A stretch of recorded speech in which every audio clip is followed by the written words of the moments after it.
संतोष देशमुख हत्या प्रकरणामुळे अन्न आणि नागरी पुरवठा मंत्रिपदाचा राजीनामा द्यावा लागलेल्या धनंजय मुंडेंवर कृषी घोटाळ्याचाही मोठा आरोप होता। मात्र उच्च न्यायालयाने दिलेल्या निर्णयामुळे धनंजय मुंडेंना मोठा दिलासा मिळालाय। धनंजय मुंडे कृषी मंत्री असताना झालेला खरेदी नियमानुसारच असल्याचा निर्वाळा मुंबई उच्च न्यायालयाने दिलाय। दरम्यान धनंजय मुंडेंविरोधात याचिका दाखल करणाऱ्या तुषार पडगिलवार याच्यावर उच्च न्यायालयाने 1 लाखांचा दंड ठोठावलाय।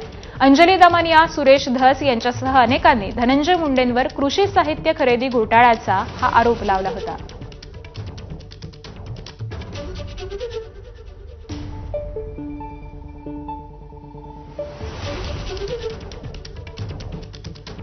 तर दरम्यान धनंजय मुंडे यांनी या संदर्भात काय ट्विट केलंय तेही आपण पाहूयात।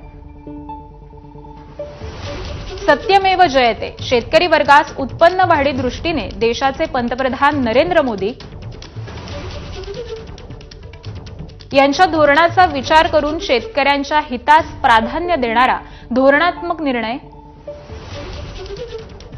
राज्य मंत्रिमंडळाने घेतला होता। त्याविरोधात अनेकांनी माझ्यावर आरोप करून माझी बदनामी केली।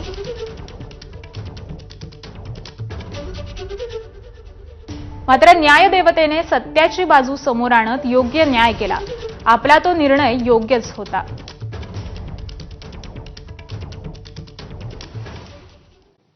पुढची बातमी पाहूयात।